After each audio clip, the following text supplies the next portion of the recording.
yaitu waktu luang. Gunakan sebaik-baiknya waktu luang yang kita miliki. Jangan sampai kemudian kita kosong luang. Maka di masa-masa sekarang ini, gunakan dengan sebaik-baiknya, di antaranya dengan menuntut ilmu seperti sekarang ini. Sebagaimana seorang penyair berkata, Inna syabab wal faragh wal jiddah mafsadatun lil mar'i ayya mafsadah. Sesungguhnya usia muda, waktu yang luang, kekayaan, harta bisa menjadi kerusakan bagi seseorang dengan berbagai macam kerusakan.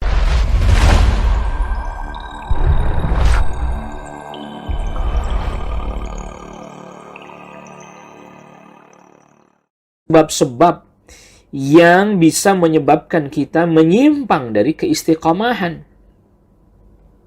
Apa itu diantara sebab-sebabnya? Di antaranya adalah teman yang buruk. Teman buruk. Mudah sekali kita terpengaruh. Makanya oleh karena itu para ulama katakan as-sahibu sahib. Teman itu bisa menarik kita.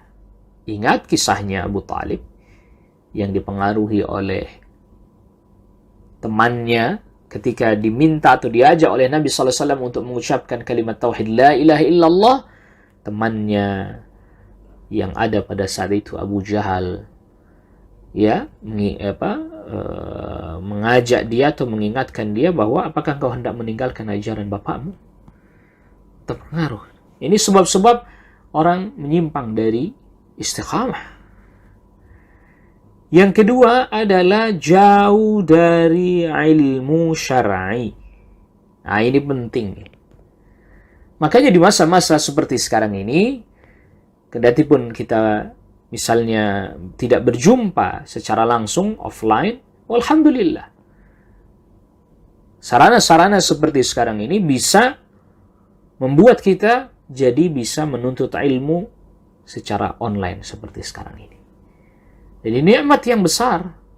Dan sampai kemudian dengan sebab wabah ini, kemudian kita tidak lagi menuntut ilmu, yang kemudian membuat kita akhirnya jadi semakin jauh dari keistiqomahan. Lemah iman kita akhirnya. Jauh kita dari Allah Rabbul Alamin, dan seterusnya. Lalu kemudian selanjutnya, di antara sebab-sebab orang menyimpang dari keistiqomahan adalah al-ghulu, berlebihan, wa tasydid 'ala nafsi, terlampau berlebihan memaksa diri. Nabi sallallahu alaihi wasallam sabdakan, "Inna ad-dina matinun fa'awghilu fihi birifq." Sesungguhnya agama ini sudah kuat dan kokoh, maka masuklah dengan kelembutan. Artinya begini. Jadi jangan sampai seseorang itu ketika lagi semangat, lalu kemudian dia push dirinya. Puasa nggak berhenti, misalnya ya. Sholat nggak berhenti-berhenti. Nah, ini akan menyebabkan nanti tiba-tiba dia jadi kendor, futur. Yang akhirnya malah justru meninggalkan amal sama sekali. Nah, itu juga harus diperhatikan. Maka ketika ada 3 sahabat Rasulullah SAW yang berlebihan, dia datang bertanya tentang ibadahnya Rasulullah SAW. Lalu kemudian dia mengatakan kalau Rasulullah sudah dijamin surganya. Maka akhirnya 3 orang ini berkata, kalau saya ingin sholat sepanjang malam, kalau saya ingin puasa terus-menerus, kalau saya ingin apa, saya nggak ingin menikah. Nah, ini tidak benar. Jangan berlebihan. Dan juga di antara sebab-sebab yang bisa kita jadi menyimpang dari keistiqomahan, ini penting.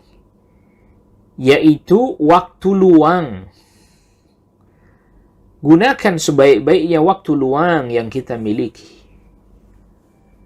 Jangan sampai kemudian kita kosong luang. Maka di masa-masa sekarang ini, gunakan dengan sebaik-baiknya, di antaranya dengan menuntut ilmu seperti sekarang ini. Sebagaimana seorang penyair berkata, Inna syabab wal faragh wal jiddah mafsadatun lil mar'i ayya mafsadah.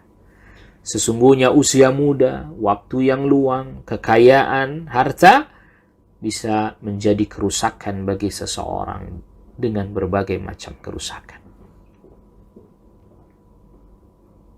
Nah, termasuk juga sebab orang kemudian tidak istiqamah, dia berputus asa dari rahmatnya Allah. Ya. Jadi misalnya ada seorang yang tadinya rajin ibadah, lalu kemudian misalnya dia berbuat dosa, lalu dengan sebab itu dia berputus asa dari rahmatnya Allah Subhanahu wa taala. Allah nggak akan mengampuninya, dia merasa bahwa Allah tidak akan mengampuninya. Syaitan pun membuat dia semakin berputus asa. Nah, ini kita mesti berhati-hati. Al-qunutu min rahmatillah wal ya'su min rawhillah. Ini termasuk dosa besar juga. Berputus asa di rahmatnya Allah. Sedangkan Allah Subhanahu wa taala berfirman dalam surat Az-Zumar ayat ke-53, "Qul ya ibadiyalladzina asrafu ala anfusihim la taqnatu min rahmatillah." Katakan, Allah perintahkan kepada Nabi sallallahu alaihi wasallam, katakan, wahai hamba-hambaku yang melampaui batas atas dirinya, jangan kalian berputus asa di rahmatnya Allah. Innallaha yaghfiru dzunuba jami'a. Sungguhnya Allah mengampuni semua dosa. Innahu huwal ghafurur rahim. Sesungguhnya Allah Maha Pengampun lagi Maha Penyayang. Lalu kemudian termasuk di antara sebab ya menyimpang dari keistiqomahan ya seperti sekarang ya. Media sosial yang disalahgunakan, yang tidak digunakan untuk yang manfaat dan seterusnya. Sekarang banyak ya aplikasi-aplikasi yang kemudian membuat kita jadi menyibukkan diri dengan hal tersebut dan seterusnya. Maka alhamdulillah kita isi waktu dan juga kita gunakan media-media yang manfaat ini untuk ilmu, untuk menyebarkan ilmu din, yang dengan itu maka ini juga untuk memerangi informasi yang buruk dan keliru. Lalu kemudian selanjutnya di antara sebab seseorang menyimpang dari keistiqomahan adalah adamu wuduhil hadafi fil hayah. Gak punya tujuan dalam hidup. Orang gak punya tujuan dalam hidup. Mau ngapain, mau seperti apa, mau berbuat apa. Gak ada tujuan. Sehingga kemudian akhirnya dia, bagaimana mau istiqamah? Dia gak ada tujuan apa-apa. Hidupnya gak punya tujuan. Terombang-ambing kesana kemari. Mengikuti arus saja. Na'udzubillah. Nasallallahu alaihi. Atau di antara sebab seseorang ini kemudian menyimpang dari keistiqomahan adalah ia terpengaruh dengan kehidupan dunia dan kenikmatannya. Akhirnya yang tadi tujuannya ke sana karena terpengaruh, misalnya tujuannya dia tahu ke sana. Dia tahu bahwa Allah ciptakan dia untuk beribadah kepada Allah Subhanahu wa taala. Tapi kemudian karena terpengaruh dengan dunia dan seterusnya, akhirnya kemudian tujuannya pun jadi menyimpang. Dan ikhwatal iman, a'azzakumullah, ini diantara sebab-sebab yang bisa menyebabkan kita menyimpang dari keistiqamahan.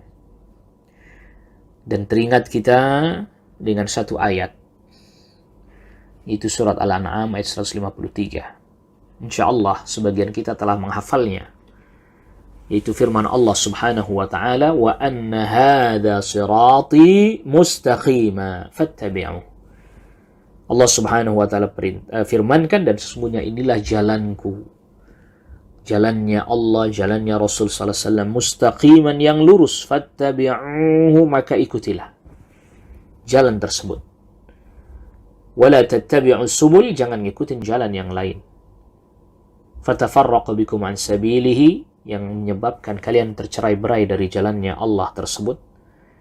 Dzalikum wassaakum bihi la'allakum tattaqun, yang demikian itulah yang Allah wasiatkan kepada kalian agar kalian bertakwa. Sahabat Abdullah bin Mas'ud radhiyallahu an menjelaskan bahwa Rasul sallallahu alaihi wasallam membuat satu garis yang lurus di tanah, yang lalu kemudian di kanan kirinya diberi garis yang pendek-pendek kanan kirinya. Yang Rasulullah sallallahu alaihi wasallam sabdakan, inilah jalannya Allah yang lurus ini. Sedangkan yang di kanan kiri ini jalannya syaitan yang masing-masing ada yang menyeru kepadanya. Maka dengan ilmu syar'i kita berusaha terus untuk mengamalkan ilmu itu. Semoga Allah Rabbul Alamin memberikan kepada kita istiqamah. Dan itu juga mengapa rahasianya Allah Subhanahu wa taala jadikan doa untuk memohon keistiqomahan. Karena di antara doa ihdinas siratal mustaqim, kita mohon keistiqomahan, itu doa yang terus-menerus kita mohon kepada Allah Subhanahu wa taala dalam salat kita. Ketika kita salat membaca ihdinas siratal mustaqim, ihdinas siratal mustaqim, ihdinas siratal mustaqim, ini bukan hanya meminta petunjuk agar diberitahukan jalan yang lurus, tetapi juga agar kita meniti jalan yang lurus itu dan konsisten sampai kita wafat. Dan jalan yang lurus itu adalah al-ilmu wal-amal. Al-ilmu wal-amal. Oleh karena itu pada ayat selanjutnya, siratal ladzina an'amta alaihim, jalan yang lurus, jalan yang kau telah beri nikmat kepada mereka, nikmat ilmu dan nikmat amal. Para nabi, para rasul, siddiqin, wasyuhada, wassalihin. Ghairil maghdubi alaihim, bukan jalan yang orang yang dimurkai. Diberikan ilmu oleh Allah tapi nggak diberikan amal. Al-Yahud. Waladhdallin, dan juga bukan jalannya orang yang tersesat, yaitu orang yang nggak punya ilmu, dia hanya beramal tapi tanpa ilmu, yaitu an-Nasara. Al-ilmu wal-amal. Al-ilmu wal-amal. Al-ilmu wal-amal. Wattaqullah wa yu'allimkumullah. Bertakwa kepada Allah, Allah akan memberikan ilmu yang bermanfaat kepada kita. Wallahu a'lam.